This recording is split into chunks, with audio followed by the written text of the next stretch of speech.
Hello, everybody, and welcome to Professor P's podcast. I'm Natasha Palumbo, aka Professor P.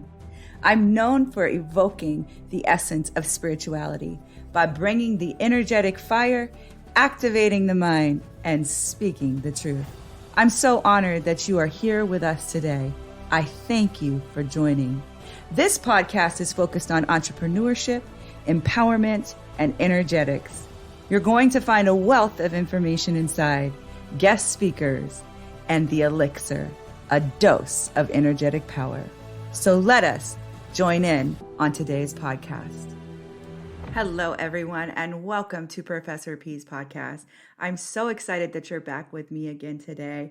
Thank you so much for your likes, your shares, your subscription, your comments, your feedback. I am so grateful that you're receiving so much out of the podcast. I appreciate you continuing to share it out and sharing it with others. I am just really blessed by the feedback and how well it's being received by everyone out there. So thank you so much. I'm back with another dose of Elixir for you. I'm really excited about today's podcast. I am sharing with you one of my favorite stories, the story of the star. This is a story that I share with all of my students at the end of my time with them. And my end of my time with them is coming up here in the next couple of months or so, a little less than a month, I think, away now. I'm getting ready to close out with them, and I will share the story of the star with all of my students. And stars are significant to my brand. I use them everywhere possible. You will see me drop stars. And if you are one of my students, you know I call you my star, because after I share the story of the star, I activate you. And here's the bonus. If you haven't been one of my students and you now hear this story, you are officially going to be one of my stars. So let me jump in now into the story of the star. So the story of the star actually comes from the book by Don Miguel Ruiz, The Mastery of Love, and it is one of my favorite stories.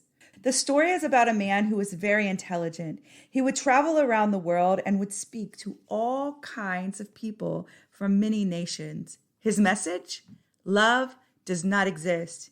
He would teach people the notion that love, as we know it, is not love. One day, the man was walking in a park, and along the trail he was walking upon, he came across a woman. She was weeping on a bench. He was taken by her and was concerned as to why she was weeping.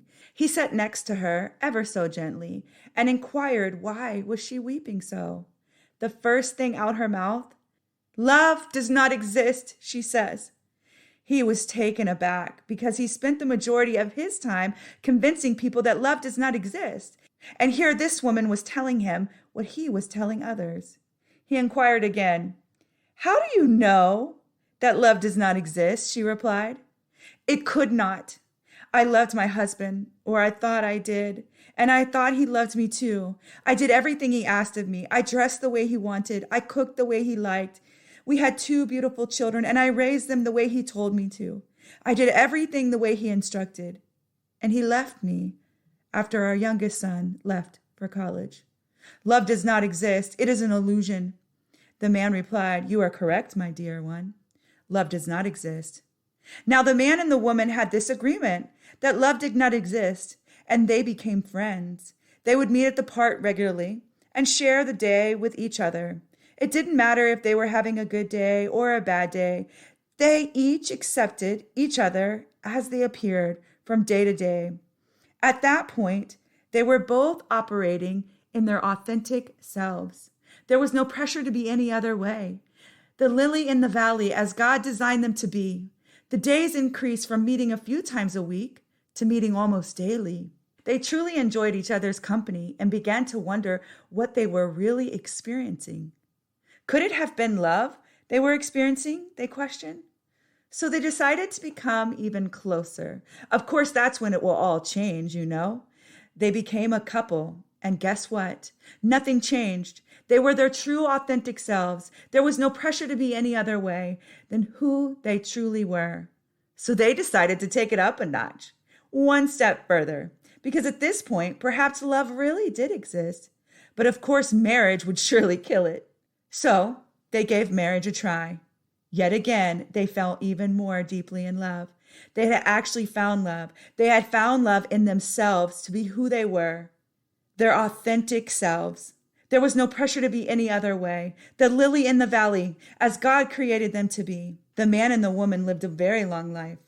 When they were in their late 90s, the man and the woman were outside, and they were looking at the beautiful heavens above. The sky was just scattered with the most amazing twinkling of the stars. All of a sudden, a star began to illuminate in the sky, and it began to head right to the man. The most beautiful star you had ever seen was floating down ever so softly, and it landed in the man's hand. He was so taken by the star, but he loved the woman so much, he wanted to give her the star. He turned towards her. He took a deep breath, and with the biggest smile you could ever imagine on his face, he reached out his hand and he placed the star in hers. The moment it landed in her hands, she immediately dropped it, and the star shattered into 1,000 pieces. Why did it shatter, Professor? Why did it shatter? Please tell us. We don't understand. Why did the star shatter? Because the star was never intended for her. The star was intended for him. She would have received her own star. I need you to understand that you are a star holder. But the moment you place your star in anyone else's hands, it will shatter. What is so awesome about our God is that he takes our broken star. Thank you, Holy Spirit. Do you understand? Our God is so amazing. Our God takes our broken star and puts it back together again. And we have the most beautiful stained glass star you will ever see. And it can shine. It can still shine so brightly. But it must be in our own hands to shine. I know you want others to see how amazing your star is. You just want them to touch it. Oh my God, please just touch my star. It's so amazing. Please just take my star. Oh my God, you have to fill this star, but they cannot. Please understand this, my loves. They cannot touch your star. You see, because if they do, they will release the grip of their own star and will not shine. Far too often, I have placed my star in other people's hands, and it has shattered. Have you done that? Who's out there? Let me see your hands. You know I love this part. This is my favorite part. Every one of you, at some point in your life, your hands are all rising now. I can see. I thank you for your transparency. I thank you for your truthfulness. You've all placed your star in somebody else's hands. I know I have. I have placed my star in other people's hands, and it shattered every time. Then I took my power back. I became emotionally intelligent, and I learned the power of delayed gratification. I made sacrifices which included letting go of people and things that caused me more harm than good. I pulled away from agreements I never agreed to in the first damn place. I picked up my star and I began to shine. I became empowered. Empowerment means taking the keys to your life back, to your rights back. I need you to understand that when you are holding your star and shining, two things are going to happen. You will intimidate others. You will. I have found this to be true more so with women than men. Women sometimes struggle to trust or like other women. This comes from a deep wound that is often stems from motherhood. We call it the wounded mother issue. And I focus on this in events, and I bring events to you, and I'm working on bringing an event for the wounded mother. And I want you to come to it. If you're a woman and you're out there struggling with relationships with women, it's stemming from the wounded mother issue. You've heard me talk about it with my guest speaker, Jennifer, and I want you to know that we are going to bring you the wounded mother. The sisterhood is deeply broken and wounded, but she is healing, and she will return to her rightful place in the world. Please understand this. But we must move past being intimidated by others who are shining. That doesn't mean we are not shining. Somebody who is shining is not taking away from your shine.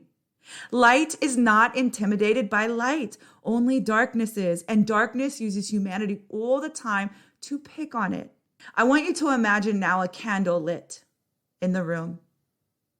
Now I'm going to light another candle. Did the room get brighter? Or did it dim? The room got brighter. You understand? It didn't cast a shadow on the other light. It illuminated for a greater light source. Oh, I need us to get this. I need us to understand this, because we have to move past being intimidated when others are shining. We must understand that just because someone else is winning or shining doesn't mean that we are not. I am a very bright light. I have even been called a beacon, one who leads people to the light. But I can also tell you that many times my feelings have been deeply hurt by others because they didn't like how brightly I shined. But I was just holding my star. And I need you to hold your star too. And I need you to remember to not take anything personally. That is one of the 4 agreements. I became more confident in myself and my star. I grew in self-love, and I was able to learn the truth.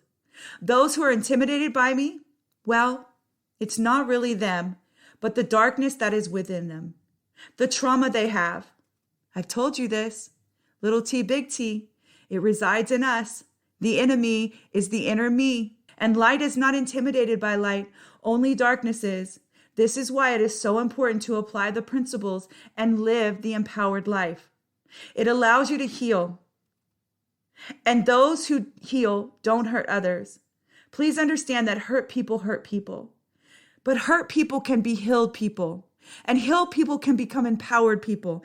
And empowered people are free people. And that is what I'm here for. I'm here to help you rise. I'm here to help build you up. I want you to reach out to me if you need somebody on your side. I've told you all in the past that I'm available to set with you. Please reach out.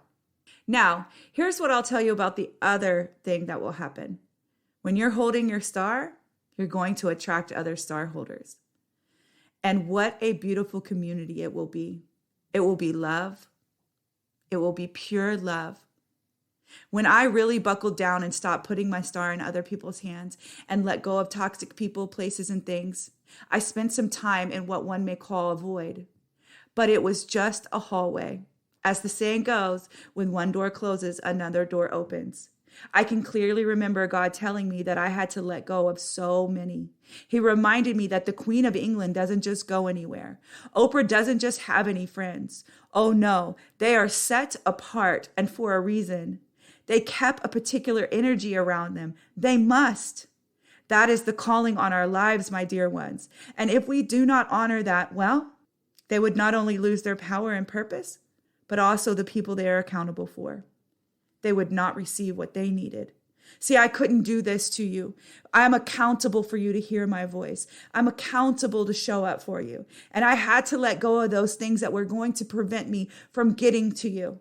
And aren't you so glad that I did? Aren't you so glad that I let them go? Aren't you so glad that I'm here to tell you that you can do the same? And I am so excited for you that you have already begun this process, that you are already letting go, and that as you reflect, you realize how far you've come, and that yes, you endured the void of loneliness, and a beautiful community of star holders begin to reveal themselves to you. See, you're not going to be left without star holders. That beautiful community will come. I've given you resources to support groups. That's a beautiful community of star holders. I want you to stay connected with me and become a part of all that I get to do. I have events both virtually and in person. I want you to come be with those star holders. I want you to seek out your own star holders, and you'll know them. They're shining just like you are. And there is no intimidation. There is no bickering. There is no cattiness. I want to read you now a very special poem. And I'm going to end on this, and I'll give you a little homework. This is a poem that we all know, but you may have only heard parts of it. Twinkle, twinkle, little star, how I wonder what you are. Up above the world so high, like a diamond in the sky. Now, we all know that part, right? But here is the rest of the poem, and you may not know it.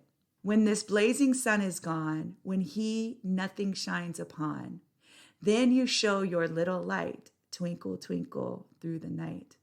Then the traveler in the dark thanks you for your tiny spark. He could not see where to go if you did not twinkle so. In the dark blue sky you keep, and often through my curtains peep, for you never shut your eye till the sun is in the sky. As your bright and tiny spark lights the traveler in the dark. Though I know not where you are, twinkle, twinkle, little star. Twinkle, twinkle, little star by Jane Taylor. I want you to sit with this for just a minute. Listen to these words. Then the traveler in the dark thanks you for your tiny spark. He could not see where to go if you did not twinkle so. I get touched when I just think, you see, if we don't twinkle, the traveler in the dark cannot see the way. Many times, we are the traveler in the dark. And by others holding their star, it allows us to see our way. So hold your star and give light to those who cannot yet see. You ready for your homework? I want you to think about your star. Did you place it in someone else's hands only to watch it shatter? Is it in pieces on the ground before you? Remember, God is gracious to pick up those pieces along with your assistance and piece it back together again, the most beautiful stained glass star. Are you holding it and shining brightly? I want you to set with whatever comes and write, free journal write about your star. I encourage you to create an art piece out of this activity, this homework. I encourage you to actually make some type of stained glass star on paper, an actual stained glass star.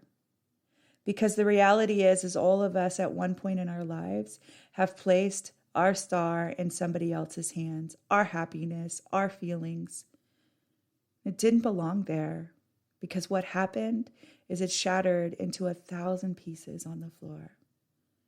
But we can recover all those pieces, put them back together, glue them with the Holy Spirit, with the grace of God, the love of our eternal Father, and we can continue to shine brightly. Light still reflects through broken glass. And sometimes it is the most beautiful of all. Thanks everyone for listening today. I hope you received a lot out of that episode and are feeling energized and ready for whatever lies ahead. If you did enjoy it, I'd appreciate it if you'd share it out. Thank you in advance for doing so. Please also connect with me on social media, Instagram, LinkedIn, Facebook, Natasha M. Palumbo. And until next time, be encouraged, be empowered, and as always, be well.